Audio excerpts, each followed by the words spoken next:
Qui, je m'appelle Rostwell from Cultaholic. You are a sexual wank pheasant, and welcome to all of these WTF moments from the latest episode of AEW Dynamite. And once again, you've got to say, it was a good show, wasn't it? But there is a big issue coming AEW's way if they do not change their ways. Certain aspects of the show are becoming a little bit repetitive and therefore not being as effective as they once were. Just like with the big hardcore matches that many people watching at home seem to complain about being used way too many times, backstage brawls are following in a similar vein. Turn them back a bit, they'll be more effective when they're used more sparingly. It's obvious professional wrestling stuff, isn't it? I'm even stood here saying it, and I know nothing about the professional grapples whatsoever. But the highlight of the night for me was the promos that came from Jon Moxley. First of all, he is just about, for my money, the most captivating professional wrestler in the world today, with the microphone in hand, but also MJF, that bastard. Bigger bastard than Pac, I tell you. I never thought I'd say that.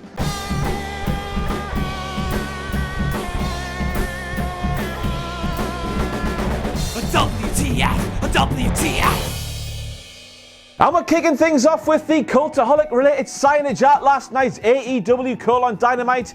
And if you have to do it, and I'd rather you didn't, to be honest with you, because we are going to get ourselves in a lot of bother if signs like that keep showing up. But if you have to do it, please do it like that, with the disclaimer very clear alongside it. Big thanks to Braindead and Kiss My Ash OG for their efforts there. And also a big thank you goes out to Seth Naffle for his Cultaholic sign as well. Next time you go to a show, do what those lovely people did, but not really the first two people. Now the following WTF moment is for the tens of thousands.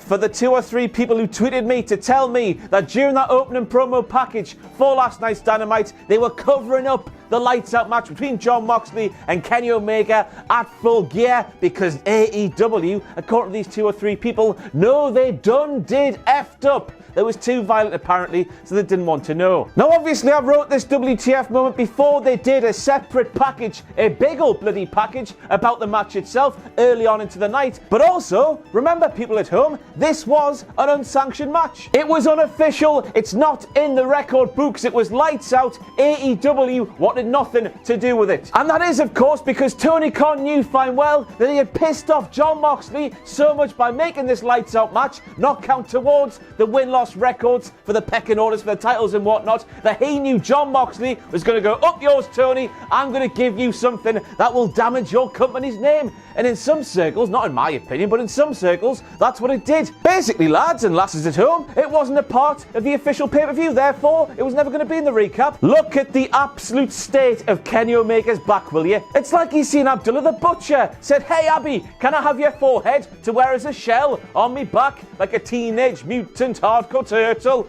And that's what he's put on his back. And next up we have Big Dick Tony Schiavone saying that the Dark Order's entrance with sexy Evil Uno and his gimps being the weirdest entrance he's ever seen. And that's even though this man called Big Dick Tony Schiavone was there calling the action when a 12-foot mummy sauntered his way down to the ring and dry humped the back of Hulk Hogan while he was screaming on commentary, it's the Yeti! The gimps make a ton more sense, Tony. What are you talking about, man? And then just as Jim Ross pointed out, AEW have gone full WWE by taking away Stu Grayson's stew. I hope he doesn't go hungry.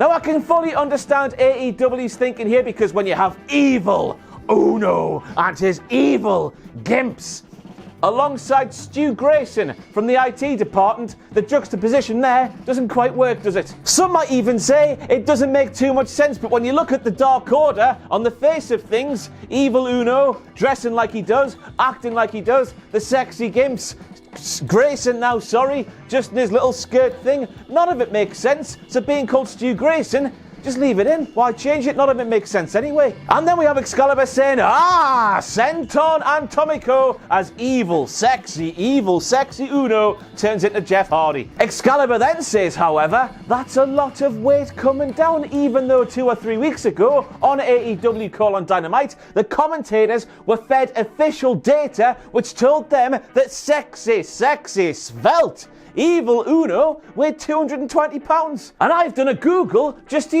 help you suss out how light 220 pounds actually is. It's about 3/5 as heavy as a reindeer. It's about 2 times as heavy as an octopus. Hello, as a Bachiti. And it's also about 1 1/5 times as heavy as a kangaroo. It's so light, Excalibur. As much as I don't want to offend you, because you proved at Jimmy's famous seafood restaurant ting, you ripped my head off. He's light, isn't he? And then we have Jim Ross weighing in on this weight-based controversy when he says that sexy evil Uno weighs a biscuit or 2 under 300 pounds. Bagode. And I was left asking, where the hell do you get biscuits that weigh anywhere between 40 and 80 pounds, Jim? Whoa, biscuits. So while Jurassic Express were getting beaten up by the Gimps, Jim Ross said, and I quote, "It would be wonderful if somebody came out to help them." He said it just like that. Man, Jim, with lines like that, you need to give up this commentary gig and go and work for the Telegraph newspaper, because you telegraphed that Luchasaurus return more than a Telegraph journalist. This is complete and utter nonsense. I'm speaking right now. Best friends want a word, lads, because that, my pals, is gimmick infringement. And then we get to the librarian, who cut one of the best promos I have ever heard in all of my years watching professional wrestling. Here is what the librarian had to say. Nashville, Tennessee. Such musicians as like Jason Alden, Johnny Cash.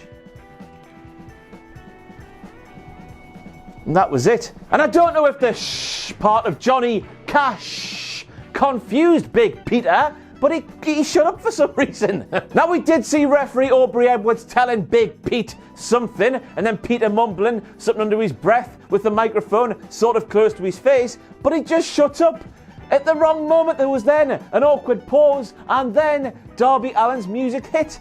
It was weird. And next up, we have the announcement of the Dynamite Dozen Battle Royal. 12 men will enter. The last 2 then go on to have a singles match, with the winner of that singles match winning a lovely diamond ring that says AEW on it. And I guess with, in terms of like in-ring competition, nothing really being at stake, I guess the winner of that lovely diamond ring will be going straight down to the local pawn shop to sell that bastard, because that's exactly what I would do. Unless, of course, the holder of that ring is the sort of Money in the Bank holder in WWE. This ring is a briefcase with a contract to good things. Who knows? We'll have to see what happened, but just competing for a ring seemed a bit weird to me. I'm not too big on rings, to be honest with you. And next up, we have Jim Ross, who was speaking about Les Champions. Chris Jericho, who according to Jim was here to speak about his win at Fully Loaded. I mean, how?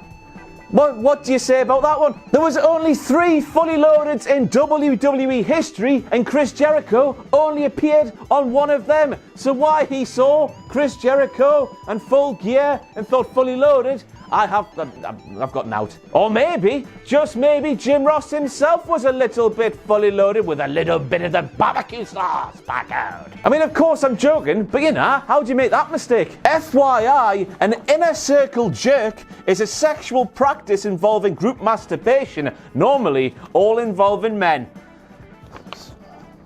And we've got to make this a WTF moment as well, because on an All Elite Wrestling show in 2019, we had chants of Hoovy for Hoover to Guerrera, because Chris Jericho claimed that MJF's parents got a little bit horny and fancied a little bit of the hibbity-dibbity after they watched Chris Jericho on WCW Saturday Night layeth the smacketh down to big the juice. To big the juice. I am good at the English. And I guess this all comes full circle for Chris Jericho, because if he ever decides to go for Sober October, he'll have to drink a little bit of the juicy. He can't have the bubbly, it's alcoholic. They did the Kevin Owens and Chris Jericho Roman Reigns thing, but with Cody Rhodes' name inserted where Roman's is. MJF, it turns out, is KYO.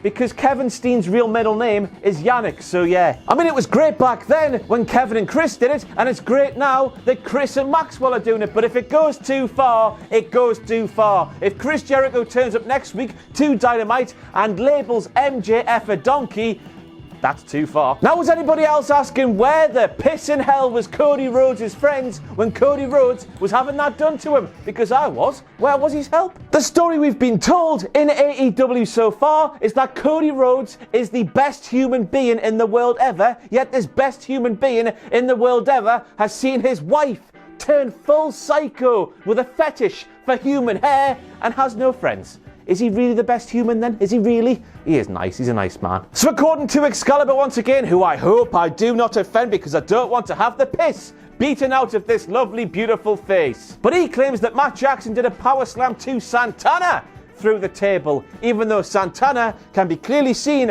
at the top of that forklift truck. And it was clear for all to see at this moment that Excalibur has been playing way too much WWE 2K20 because that's the only place in the world ever where a glitch like that can happen. Power slam through a table, end up on top of a forklift, because why the piss not? What was he doing in there, stood like that, waiting like he was? I don't want to know. And next up we have a little bit of a moment that was a bit of an impromptu ting. The brawl goes through the curtain. Curtain appears to be where catering is. MJF, a bastion of the kayfabe, tries to run away but doesn't quite get there quick enough, but Jon Moxley couldn't give a toss. He just sits there. And I guess in terms of both men's character, that was completely natural behaviour, what we saw there, but I just thought it was funny. MJF doing his best to get out a shot. Moxley couldn't give a toss. Now, unfortunately for SCU, who really need to stop, in my opinion, this worst town shtick, because it just doesn't work when you're fully babyface like they are right now. But they were told they were needed to entertain on the fly to fill a commercial break.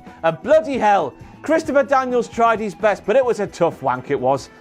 But to do this, to entertain the massive, Christopher Daniels introduced us to the members of the band. No, not that crappy TNA stable from way back in the day. He introduced us to Scorpio Sky and to Frankie Kazarian. But when introducing us to Frankie Kazarian, he said he's jacked and tanned. He's a real man's man. And next up we have the realisation that peripheral vision is something that does not exist in referee Rick Knox's world. How the hell did he not see that happen? And next up we have a direct quote from Jim Ross himself when he said Christopher Daniels found a place to sit thanks to that damn swagger.